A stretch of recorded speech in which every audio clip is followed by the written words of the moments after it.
So we'll start the Swadhyaya. It is Autobiography of Yogi, which is by Paramahansa Yogananda. So this book, I have this book, it's a journey for me itself. So this book, it comes with a great blessings in life of everybody. And who is the chosen one? So this book came to me 20 years back when I was just in college, and a friend of mine had given to me. I read it and nothing went inside. I kept it back and then again I tried it a couple of times, and then I felt the same. I kept it back, and then the time came when I started reading it and then connecting deeper to it, and it changed my life. I started feeling, yes, oh, this is what it is. Is this happens to everybody? Is this it can happen to me?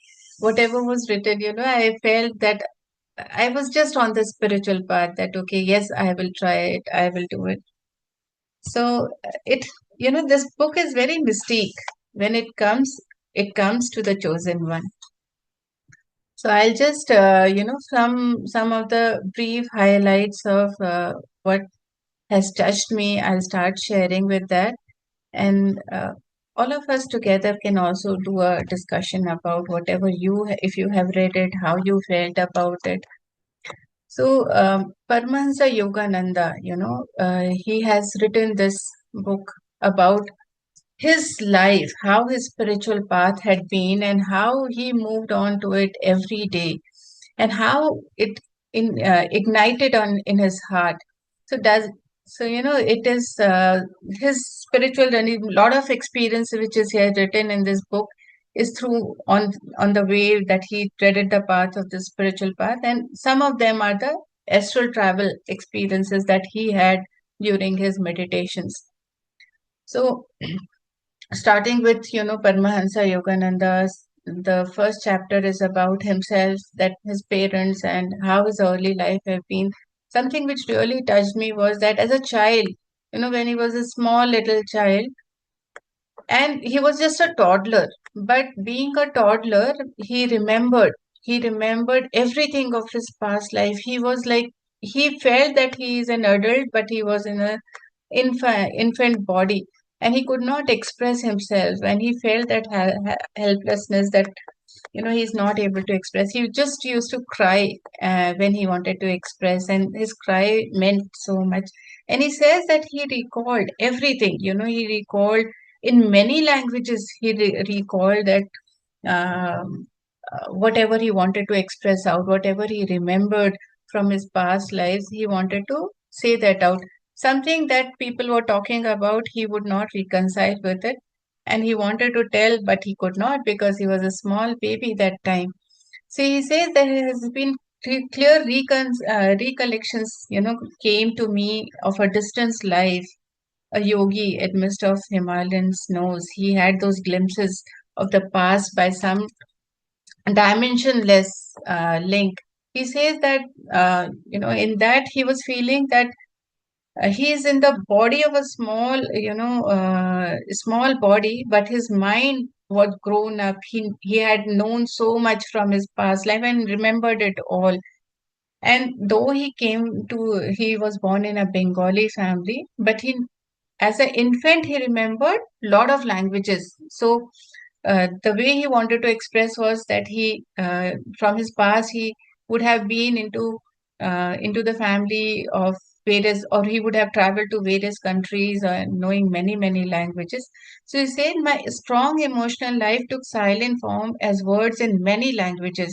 Among the inward confusion of tongues, my ear gradually accustomed itself to a Bengali syllables of my people around.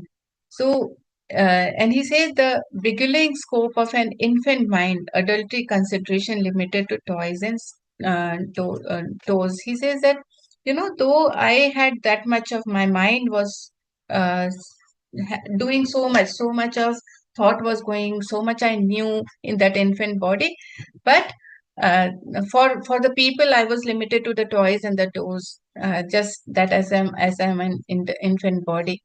So that is kind of Yogananda's journey, the Paramahansa Yogananda, who was known as a Mukund before he was initiated um, to the Yogi Parampara. So he says that how he recollected all of that. And from there, his mind had that uh, inclination towards knowing himself better, towards going to the Himalayas. That was from the very childhood. So this became more stronger and stronger because his family, his parents were also spiritual. His father was very spiritual and very calm kind of a person. He says that my far-reaching memories are not unique. He says though I as an infant body I was my memories are not unique, that I can far reach, I can remember everything, from my past lives. But many yogis are also known to have retained their self-consciousness without interruption by a dramatic transition from life and death. And he says that if man be solely a body, if we were just a body, then its loss indeed places a final period to identity. Just we will lose our identity as we lose our body. We would also lose our identity. But it is not like that. That means there is life beyond the death. There is something. You know? So he says, he talks about in this book that how he has experienced it through and through. Although he says clear memories on fancy are not extremely rare during travels in numerous lands, I have listened to early recollections from the lips of veracious men and women. He says that as I remember, as a small child, I remember so much. I would have traveled so many things, so many places, so many countries in my previous life. So this is not very rare. Many of the sages also remembers like that, he says. And then he talks about his parents. His parents. Uh, though he had born in the Bengali family, but he traveled along with his parents to many of the places in India because his father was in a railway.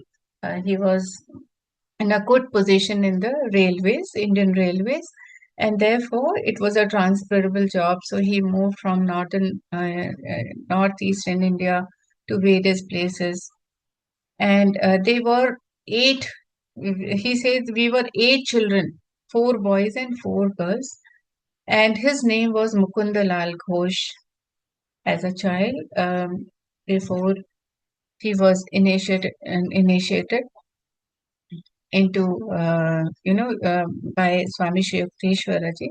So he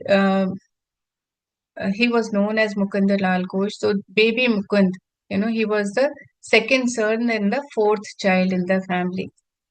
So that way, I'm just giving a brief of how his parents were. They were from the Kshatriya caste, which is just how it has been said in the in various, the caste system of Indian places.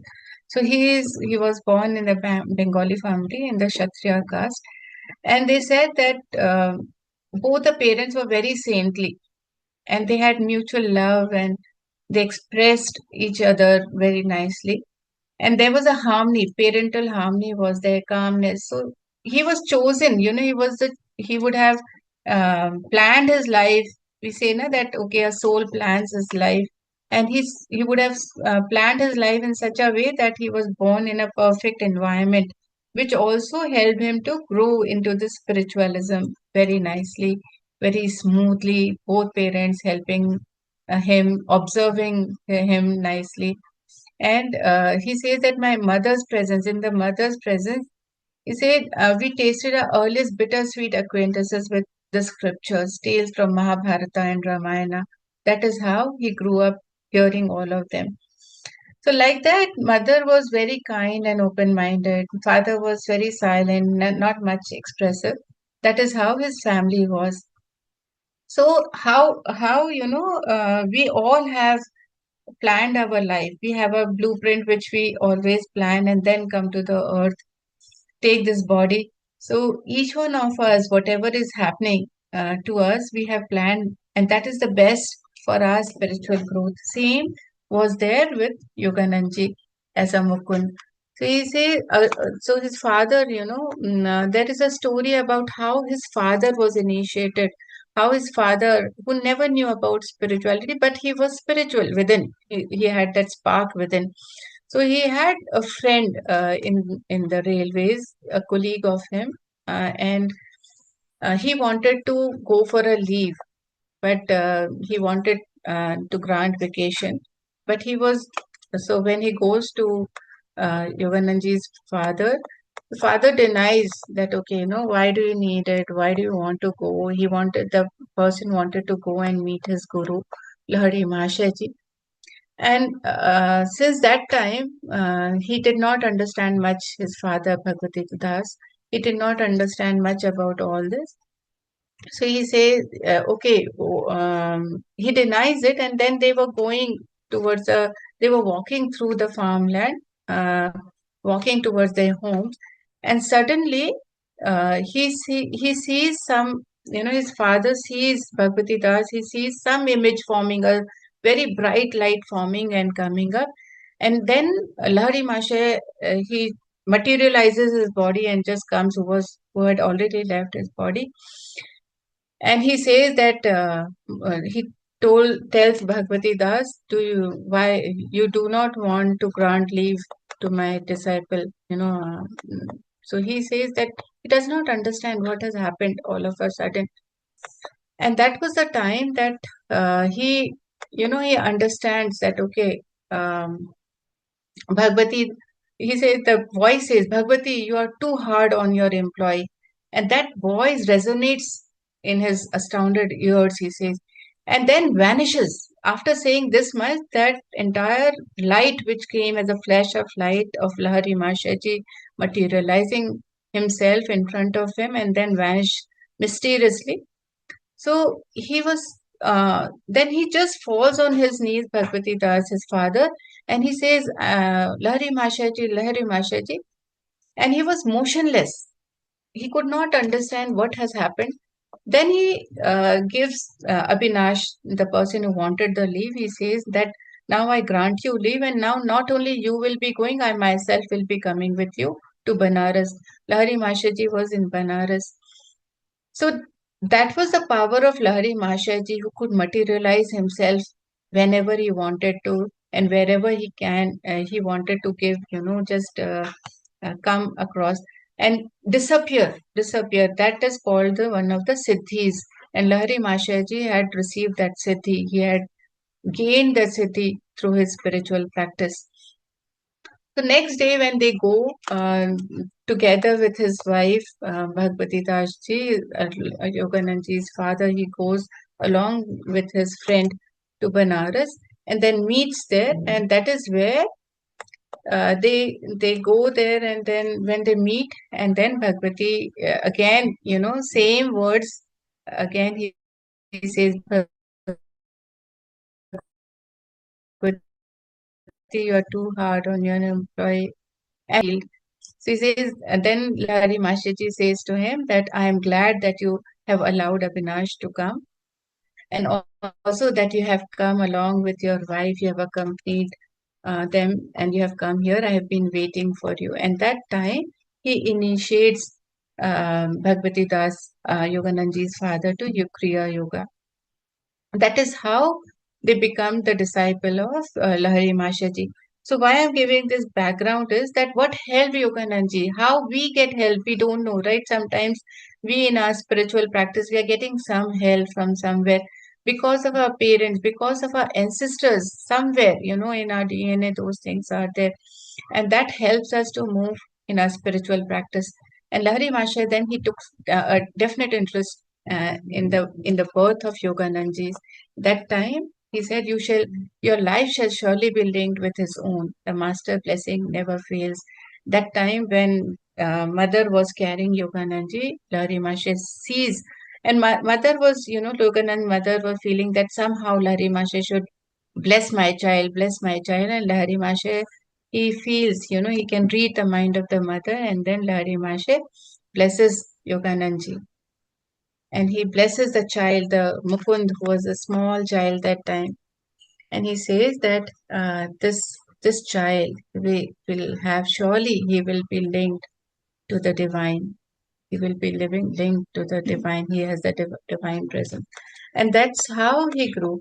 So then, after that, then Yogananji was a small child, and then they had a picture of Lahari Masha at home, which was always there. And mother used to always tell Mukund, the baby, the uh, you know, the kid Yogananji, to say namaskaram, offer pranam to Lahari Mashaji's picture. And he used to do it. Once he had fallen very, very sick. So he was so sick that he had this cholera, which was very, very, that time cholera was something that was like how we have, the diseases which was deep rooted that time. So he had it, and he became very thin and thin. He was losing out every day. He was lying on his bed, and then he remembered mother's voice of praying to the Lahari Masha's picture. So so mother frantically mentioned to look at Lahari Masha's picture on the wall above the head, which was just above the head where he was lying. And when he was this was the time when he was stricken with this cholera. So he says, my life was despaired of the doctors could do nothing. All the doctors they had given up, and they said that we could do nothing.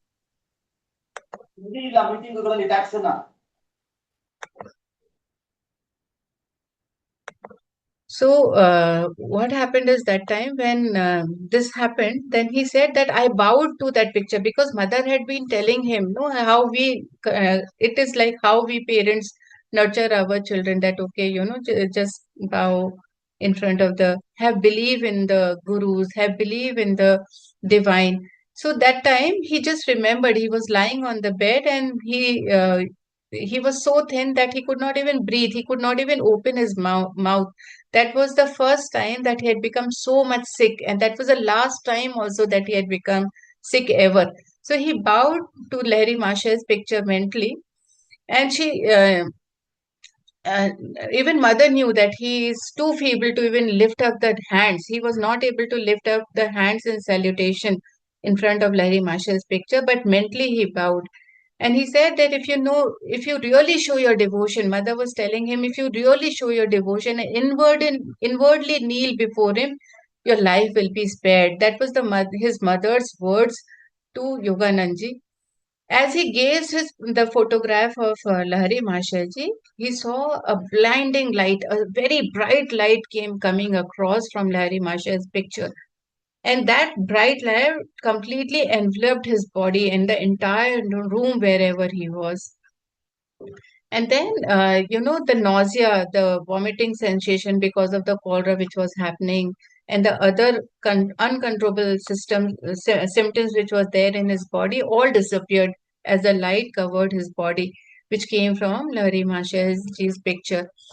And he said that at once I felt strong enough to bend over and touch mother's feet in appreciation of her immeasurable faith in her guru. Because of her mother's faith in the guru, he said mother pressed her hand repeatedly against the little picture. He and his mother could see that light, and he could see that master is omnipresent everywhere. Lahari Masha is omnipresent. And he said that I thank thee that light healed my son. She had believed that this light which has come from the picture is going to heal her son, Yogananji. That was the first time Yogananji witnessed this luminous blaze which came and which has instantly covered this fatal disease which he was happening. So this was the most precious possessions photograph, and that this photograph has also a story that how Lahari Masha had only one photograph ever clicked. He never allowed anybody, he never liked anybody clicking the photograph, but this photograph was the only picture which was there. And this also has a story about it, that how this photograph came. I'm not sharing that because of the time, but sometime if I have time, surely we'll see in the coming sessions. So it says that this photograph was given to his father by Lahari Mashaya himself had given this. And this had holy vibrations. This picture has holy vibrations. Even the autobiography of Yogi has that picture. This book also has this picture. And this is the so then, this belief of Yogananji in Lahari Mashaya grew. He that not only it grew, it also uh, you know, uh, had ignited the faith that how Lahari Mashaji, hearing the story from his father, the uncle Abhinanji, how he told that how his father had met his guru, how he came in that Gorakhpur fields, and that is how they went to Banaras and met. And then the second incident of his he completely getting recovered when the light had covered his body, and after that light when went back to the picture, after that Yoganandi completely recovered and became stronger much before the cholera had hit it in him. He had become much stronger than that in just one instant. So that is how the power of mind, the power of prayer works. He has shared in this book. Then the next thing he talks about is the power of his will. He's talking about one of the experiences he talks about in this book is that by the power, one of the time when what happens is he was with his sister Roma, and they were seated in the early morning near the under the neem tree in the Gorakhpur compound near their house. Both brother and sister his sister Uma, and he was sitting, and the sister was helping him in the Bengali premier, and they was gazing at on the fruit trees and the birds around them. All of a sudden, he said that Yogananji, there was a boil on Uma's hand, on her leg, and he said that she brought a jar of ointment and started rubbing that ointment on the boil which was there on the leg. Then Yogananji just took it little bit and started putting in his forearm. So then the sister Uma says that why are you putting it? I have a boil, I am putting it, it is okay. But why are you putting this ointment on your hand, on your arm? He's then all of a sudden, out of the blue, he just talks. Yogananji says that, well, sister, I'm going to have a boil tomorrow. Just where a naughty Yogananji, naughty Mukund says that I'm going to have a boil tomorrow. I feel that is why I'm rubbing it, and I'm testing your ointment on the spot where the boil will appear. He just says it's like a small boy talking something like that. Then sister says you're a liar, and then when she says like that, she says don't call me liar. Mukund says, "Don't call me liar until you see this, whether it happens on tomorrow morning or not. Till then, you don't tell me liar. You cannot tell me liar like that." So Uma, she was also very young that time, though elder sister, but was very young. So when Uma was unimpressed about how he was talking, Mukund was talking, and thrice she repeated that taunt which was happening, that you are a liar, and which went into the mind of Yogananji, and with the power, with the entire willpower, he says that tomorrow I shall have a fairly large boil in this exact place of my arm where I am putting this balm, and your boil shall swell to the twice its present size. With that power of will, he talks like that. He didn't even realize that he had spoken those words with the entire willpower within him. So next morning, what happens is the boil which was there on the sister's leg, that actually becomes double. And Yogananji also gets a boil on the exact place where he was rubbing the balm, just being kiddish and just playfulness. But now that boil has appeared. The boil, so he says that Mukund has become, so sister becomes, she feels very fearful and goes to running to the mother and says that Mukunda has become uh, he's doing a black magic kind of thing. And gravely, mother instructed him never to use the power. That time, mother realizes, whether because mother was already very spiritual, mother realizes what has happened, and she knew what has happened. So she instructed very, very, sharply to Mukund and says that never ever use the power of words to doing harm to anybody. And Yogananji says that I have always remembered her counsel and never followed it. He says, always I remembered that I will never use this power of words doing harm for anybody. So today also, when he grew up, he remembered those words from that small incident which has happened where the boil had become double of in sister's feet, and it came as a present on the arm of the Yogananji. Says then after that, what happens is the scar was there, which was still there on his hand, on the right forearm, and which constantly reminded him that he shall never use the power in man's sheer words. He will never use words just as a sheer word. It has a power. Every word has a power. That from that small incident, he learned that, and he always remembered that every word has are so powerful. It has energy. So like that, there was another incident which had happened where both of the children were flying kite, and sister both, Uma, his sister, and they were standing in the balcony of their house, and they watched. The kites are normal, in India in certain period of time, especially in February, Sankranti time, and many others, especially in Calcutta and certain places, kite flying in Rajasthan and all states in India. Kite flying are very normal, so that time both the children were also there, and they were standing in the balcony. So in the prayers, all of a sudden, Yogananji, he sees a kite flying there, and he says that I watched two kites flying over the roofs of the building on the opposite side of a very low, narrow lane. There was a narrow lane between the two buildings, one opposite side of their balcony and one their building. So between that, there was a narrow lane, and he was seeing the kite flying from the balcony. So Uma says that, why are you so quiet? I'm thinking how wonderful it is that Divine Mother gives me whatever I ask. Yogananji was very naughty as a child also, and very clear in his thought as well. So he says, I'm thinking, how nice it would be that Divine Mother gives me whatever I ask for. So says that, I suppose she would give you those two kites, sister says to him, that I suppose you're thinking that those two kites you will get it, and Divine Mother is going to give you that.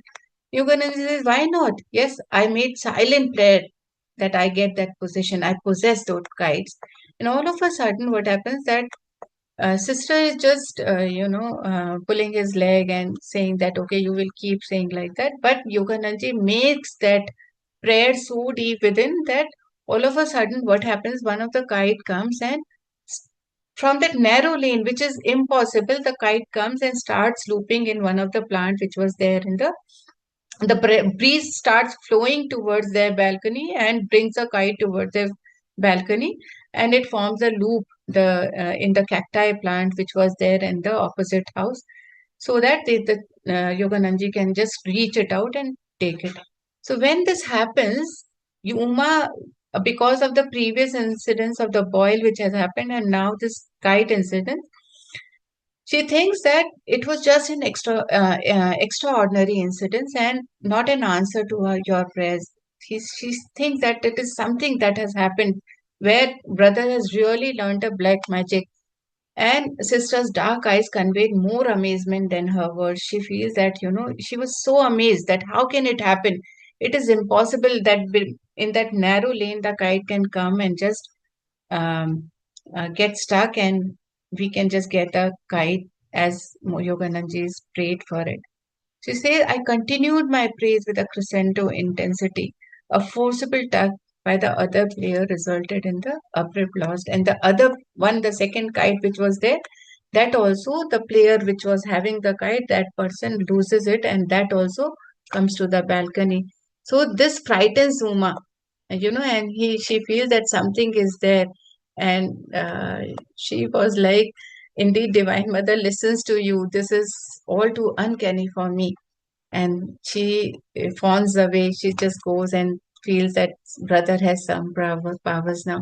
So this is the power where, Yogananji, why he is mentioning this is that to just make us understand that if we have willpower, if we have powerful words, we understand that our words have power within us. The affirmations we make, the prayers we make will come true. The way that boil had appeared, the way the kite has happened, and many other incidences of life afterwards happened because of his willpower.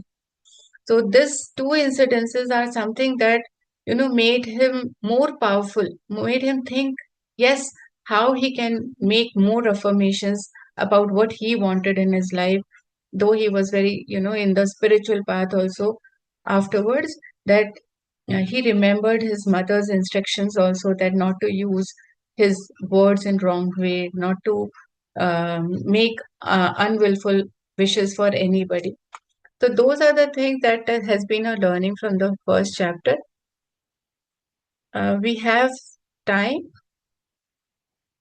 then I can just share another two. Otherwise, we'll wind up from now, and then we'll do it tomorrow, or tomorrow, Wednesday. Yeah. So Wednesday we'll take it forward with more of such incidences which are so encouraging from Yogananda's this autobiography of Yogi, that help us from the how we lead our spiritual path, how we get clarity about when we tread it on this path. Thank you, Masters. Thank you for listening to me, giving me this opportunity, and coming here, tending to it. Thank you so much. Thank you, madam. Thank you for making us beautifully travel to the journey of this autobiography of Yogi once again. Thank you, madam. Thank you so much. It's a journey. It's all of our journey, you know. Thank you. Yes, Deepika. Thank you so much, Anupam, ma'am, for your time, and you taught us so well. Yeah, the session went so well. Like we went back to Yoganand's childhood days, and you picturized so well. Like movie ran behind. It's so nice, and thank you so much for the wonderful wisdom. Yeah, he taught us many lessons. Yeah, thank you so much, Anupam, ma'am. Many And lessons, actually, in yeah, this book, if you see. yes. And he has spread spirituality to the West, and how all the great persons, the people they were normal became great persons after coming and meeting our gurus in India. Yes. So the Apple Vivo, for example, the Facebook, Yes. all those And persons. Yeah. even the Kriya Diksha, how his father got Kriya Diksha. That was again the destiny of him, that how Lahari Mashaji just appeared in front of him, because he was meant for it. Even Yogananji's father was meant for it. He was born for it. And that's why he went with Abhinanji and he got initiated into Kriya Yoga, because again, we choose our parents. We say na, that every child chooses his parents. And a lot of things happen in our life because of our own children. We don't realize it, that how, once I remember long back, there is a senior master, and she was just telling me that you will see a lot of things because of your own child and your spiritual path. You'll be going many places because of your child itself. You will be learning so many things because of your child itself. And that is how, it happens. It's so beautiful. Thank you, Deepika ji, for the opportunity. All of you for the opportunity. Mahavatar Foundation, I have so much gratitude to you because of this opportunity you have given to me. I feel so blessed. Thank you, masters, everybody. Yeah. Thank you so much, ma'am. And we are eagerly waiting for you to continue the session again on Wednesday, Thursday, Yes. and learning more. Thank you so much. Thank you. Thank you. And thank you all, masters. Yeah, masters, if you have, you want to share any experience, please come forward.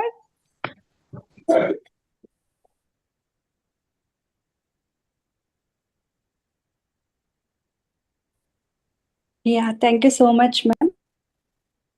Thank you. Divine day, divine night, divine afternoon to everybody. Yeah. Thank you so much for the wisdom. Pallavi ma'am wants to talk something. Yes, madam.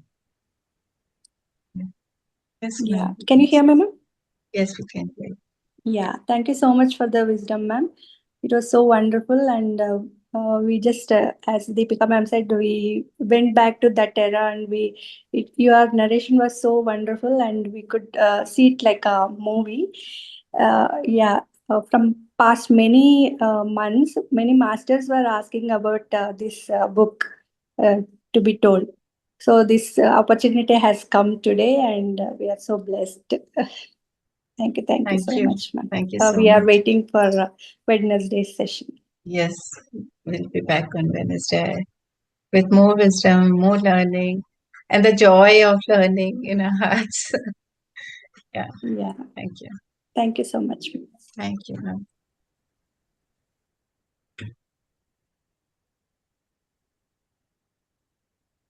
Thank you, madam. Let's thank Universe and Mahavatar Foundation for giving us this platform to learn wisdom from many masters. And let's thank all the masters who have attended the session. Thank you all. See you all tomorrow. Yeah.